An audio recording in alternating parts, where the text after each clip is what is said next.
Hi, I'm Springfield City Councilor Jesse Letterman. I want to thank those of you from across our Commonwealth who have committed to coming together and reaching out to your state legislators regarding the needed changes to the climate bill currently being considered by the State House and Senate. As it stands, this legislation would incentivize local municipal energy boards to purchase electricity generated by commercial wood-burning incinerators under the impression that it is a renewable form of energy production. Let us be clear. Burning wood for energy is not renewable. And that is why, for many years, people have advocated against the inclusion of commercial biomass incinerators in the Massachusetts Renewable Energy Standard. The inclusion of biomass in this state legislation represents an end run around the existing rules-making process that is supposed to be based on science and fact. This must be corrected if the bill is to accomplish its stated goals. In Springfield, many have advocated against the construction of such an incinerator for over 10 years, based on the very real concerns that exist regarding public health, our environment, and our own zoning laws. But this isn't just about Springfield. If this legislation goes forward as it currently is written, we could see incinerators like this target even more communities like ours, communities that for too long have been unjustly subject to disproportionate levels of pollution. The days of rubber stamping potential polluters in communities like ours are over. And with your help, we know that we can make a difference to improve this legislation. Thank you. Hi, everyone. My name is Zuma Rivera. I am a resident of Springfield, Massachusetts. I am also a grassroots organizer for Neighbor to Neighbor, Massachusetts. I am from the north end of Springfield, where environmental injustices have been going on since I was born. I've lived here all my life. I wanted to share a few personal stories of how environmental injustices impact me and my family. For instance, my mom, who is a active community member, has spent over 30 years teaching dance outside in the park, where a highway was behind us and railroad tracks. Over time, she developed chronic asthma and COPD. She's never been a smoker, never really was around anything that we thought would impact her health. And over time, she developed some of the worst respiratory problems that couldn't be explained. And until this day, she's under heavy medication because of it. When the air quality is bad, she can't step outside. And for the most part, all she did was, be outside in a neighborhood where we thought it was safe. My daughter, who's also from that neighborhood, when the air is bad and we can tell when the air quality is bad, she can't even run down the street without losing her breath.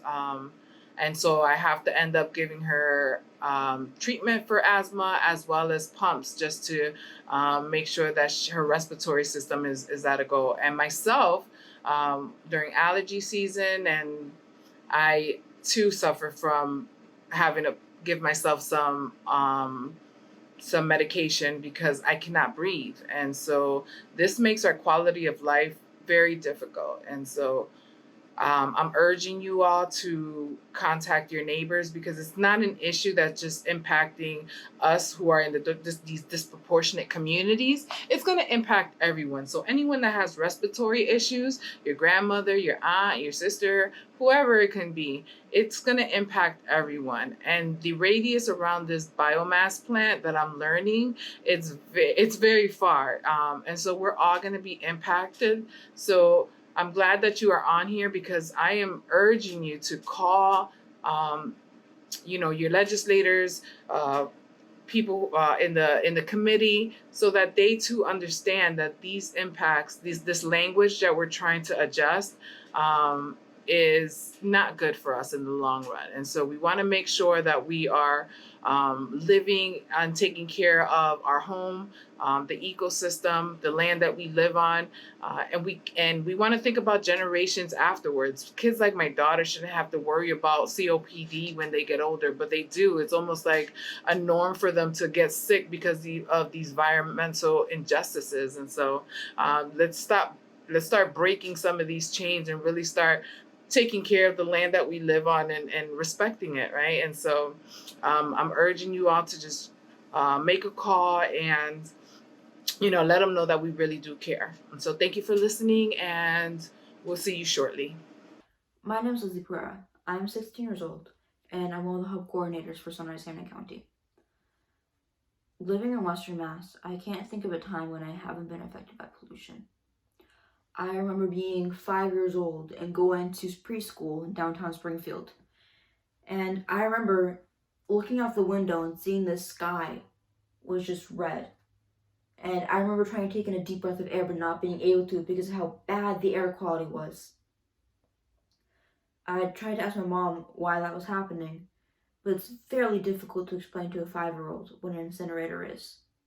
And it saddens me to know that this is the future that I'm going to have to hand off to my kids. We don't deserve that. We don't deserve that as a community. We are all going to be affected by this. There is a 90-mile radius to this biomass plant. 90 miles. So everyone is affected by it. Everyone in Springfield, Holyoke, Ludlow, Amherst, Northampton, the Berkshires, Worcester, Boston, people in Vermont, New Hampshire, New York, and the majority of Connecticut are going to feel the effects of it. We're all going to feel the effects of it. We're in the middle of a climate crisis. We don't have much time before the effects of climate change are irreversible. This is the future that I'm inheriting. I'm inheriting this. I have to wake up one day and know that the world is going to pull itself together to do what we need to do to make sure that we can have a future. We're going to be experiencing refugees on a scale never seen before. We're going to be experiencing diseases we've never even thought of before. We're going to be experiencing hunger. We're going to see cities go underwater for the last time. We're going to see Boston go underwater for the last time. But Massachusetts prides itself on being one of the most progressive states in the country. But they're putting in legislation that labels biomass as non-carbon emitting. That's giving money to Palmer Renewables to build this plant. And Palmer Renewables is just lining its pockets with this money. They don't care that's going to be harming millions of people. They don't care about our future. They just care about their own money. They're not stopping and waiting to see if this is going to be a health risk. We know it's going to be a health risk. That's why we can do something to stop this. We've seen people get together to fight against this beforehand. We've been fighting for 10 years and it hasn't happened yet. And we can fight for 10 years more if we have to. Because this is so important to everyone here. We don't deserve to have our futures compromised so that companies can have more money. We deserve to have our communities.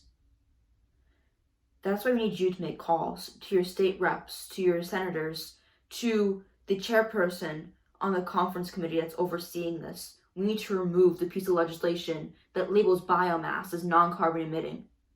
That way Palmer Rose doesn't get the money that it needs to build this plant. You can see a link in the description that has a doc with all the scripts you need to make emails, make phone calls, and any directions that you need. And it doesn't take much of your time to do something to reverse the effects of climate change, not only in our community, but in the world. That's why we need you. Thank you. So, friends, take action with us today to stop this from happening and keep our communities safe.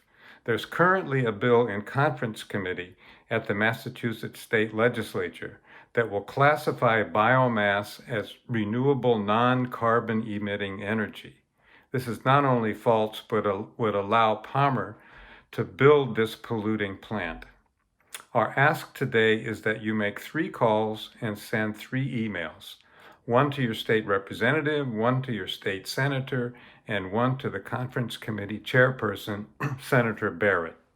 State your opposition to the language in the climate bill that calls biomass fuel non-carbon emitting, and ask your legislators to call and lobby the Conference Committee to remove all such language in the final version of the climate bill.